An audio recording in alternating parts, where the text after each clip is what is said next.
మా మా ఇంట్లో ఇద్దరు పడ్డాయి, ఇద్దరు పడ్డా. అప్పుడు మేము ఏం చేయాలా? అందుకని వాళ్ళవి కూడా పడితే అందరం కలిసి పోతాం. అది మా ఇబ్బందులు. ఇప్పుడు మా ఇబ్బందులు ఉన్నాయి కదా, మరి వాళ్ళ పరిస్థితి ఏంది? మా పరిస్థితి, మా బువ్వ అన్నం పెట్టేది రావద్దు. రోజు ఇంట్లో ఇద్దరికి పడ్డాయి, ఇద్దరికి బల్యా, మేము వెళ్ళిపోతాము. పడ్డోళ్ళం ఇద్దరము. వాళ్ళకి ఎవరు అన్నం వండి పెట్టాలా? ఆ పడిన వాళ్ళకి వాళ్ళ పరిస్థితి ఏంది? వాళ్ళ పరిస్థితి ఏంది చెప్పు. మొత్తానికి ఇస్తే వెళ్ళిపోతారు. వాళ్ళ అవసరాలు పడి ఏడ్చుకుంటున్నా, దూషించుకుంటున్నా, వాళ్ళ చేసిన దండం పెట్టుకుంటూ వెళ్ళిపోతారు. వెళ్ళిపోతే ఏ రకంగా వెళ్ళిపోవాలా?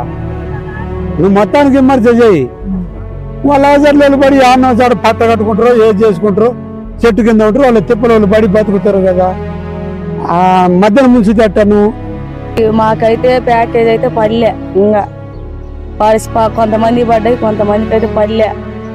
మరి మా పరిస్థితి ఏంటి సార్? మరి డబ్బులు అయితే ₹1 మాకు చెందలే. మేము ఎట్టపోయి బతకాలా? మా పిల్లల్ని పెట్టుకొని మేము ఏడ ఉండాలా? రెంట్కి అడిగితే అద్దెలకు ఇయటంలే, ఇల్లులు ఎక్కడ ఇయ్యటంలే. మరి మేము ఏడ ఉండాలా సార్? మేము ఇంటి పట్టాలు కూడా ఇవ్వకపోతుంది సార్. మరి మేము అద్దెలకు పోయి అడిగితేనేమో అద్దెలకు ఇయ్యము మీకు ఎస్సీ వాళ్ళకని మమ్మల్ని ఎంతో ఇబ్బంది పెడుతుంది సార్. మరి మా పిల్లల్ని పెట్టుకొని మేము ఎట్ట బతకాలి సార్? కొంతమంది పడ్డోళ్ళనేమో వెళ్ళిపోమంటారు, పడినోళ్ళం మేము ఇక్కడనే ఉండాలి సార్. చెప్పండి, మీరు చెప్పండి, మేము ఎట్ట బతకాలా? ఆడిగిపోయి ఉండాలి సార్. మాకు ఏడ నీడ లేదు. ఇంకా ఎంతో మంది భయపడుతూ బాధపడుతూ మా పరిస్థితి ఏంది, మా జీవితాలు ఏందని ఎంతో మంది బాధపడుతూ ఏడుస్తున్నారు సార్. మీరు న్యాయం చేయకపోతే మేము ఎట్టపోతామో ఏమైపోతామో మాకు తెలియదు సార్. మీరు ఖచ్చితంగా మాకు న్యాయం చేయాలా? పెండింగ్ లిస్టులు ఉన్నవి కూడా సరిచేసి మాకు కరెక్ట్గా న్యాయం చేయాలి సార్. మీరైతే న్యాయం చేయకపోతే మేము బతకలేము సార్. ఇప్పుడు కోచ్ మమ్మల్ని కాలేజ్ చేసి వెళ్ళిపోమంటున్నారు సార్. మరి చిన్నపిల్లలను తీసుకొని మేము ఎక్కడికి వెళ్ళాలి సార్? మరి ఇప్పుడు నిద్ర పడ్డది, మా ఇంట్లో కూడా ముషామ పని లేదు. మరి 3 కొడుకులు అమ్మని ఎవరు చూడలేదు సార్. మరి నా దగ్గరే ఉంటుంది.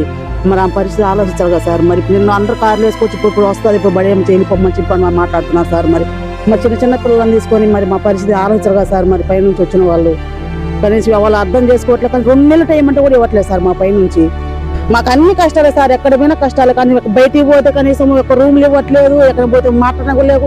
ఏదంటే మీరు మా వాళ్ళు మేము అని చెప్పి మాట్లాడుతున్నారు సార్. మరి మా పరిస్థితి అర్థం చేసుకోవాలి కదా వాళ్ళైనా. మరి చిన్న పిల్లలను పెట్టుకో, మా ఇంట్లో 5 ఉన్నాం, 5 అసలు రూమే ఇవ్వట్లేదు సార్. ఎక్కడ పోయినా 2 ఉంటే ఇస్తాం లేవు అని చెప్పేసి. అది రెంట్లు ఎక్కువ పెరిగిపోయినాయి. 5,000 అంటారు, 6,000 అంటారు, 3,000 అంటారు. అది చిన్న ఇల్లు అయితేనేమో అది ఉండటానికి కూడా కుదరట్లేదు. దాంట్లో 5,000 అని మాట్లాడుతున్నారు సార్. మరి మాకు బాధగానే ఉంది. మేము ఇక్కడ చాలా నుంచి సంసారం ఇక్కడ చేస్తున్నాం కాబట్టి మా పెద్దలను అందరిని విడిచి వెళ్ళిపోవాలంటే మాకు చాలా బాధగా ఉంది ఇక్కడి నుంచి పోవాలంటే.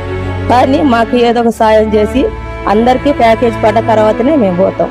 మేము ఎక్కడ ఉంటామో ఏడ ఉంటామో తెలియదు, తలొక సాటికి వెళ్ళిపోతున్నాం. మా పిల్లలకు చదువు గురించి కూడా మేము బాధపడుతున్నాం. మరి మేము ఎక్కడ చేర్చాలనో ఏమో మాకైతే తెలియదు. మళ్ళీ మా పిల్లలకి పోతే న్యాయం చేయాలి. డబ్బులు పడ్డాయా మీకు? పర్లేదు.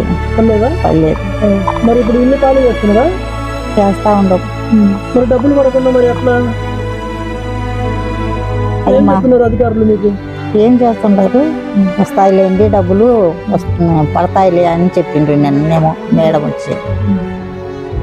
మరి వాళ్ళు డబ్బులు ఇవ్వకుండా మీరు ఖాళీ చేస్తా ఉన్నారు. ఎక్కడ ఉండాలా, ఎట్లా ఏంటి అడగలేదా? అడిగినామండి మేము.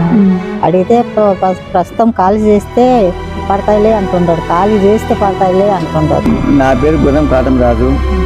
మాకైతే మా ముగ్గు గ్రామానికి 35% పడ్డాయి. 65% మాకు డబ్బులు పల్లె వాస్తవం. మాకు వచ్చేసి గజిట్లో ఉన్న వాళ్ళ పేరు 18 సంవత్సరాలు ఉన్న వాళ్ళు ఏం పేర్లు రాలే.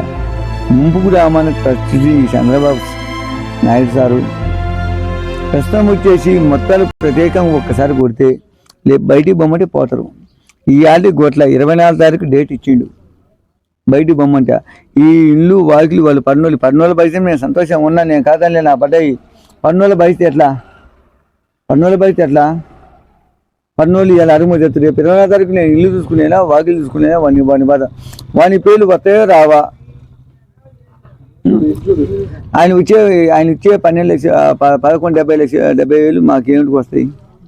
మా బాధ మా చెప్పుకున్నాం.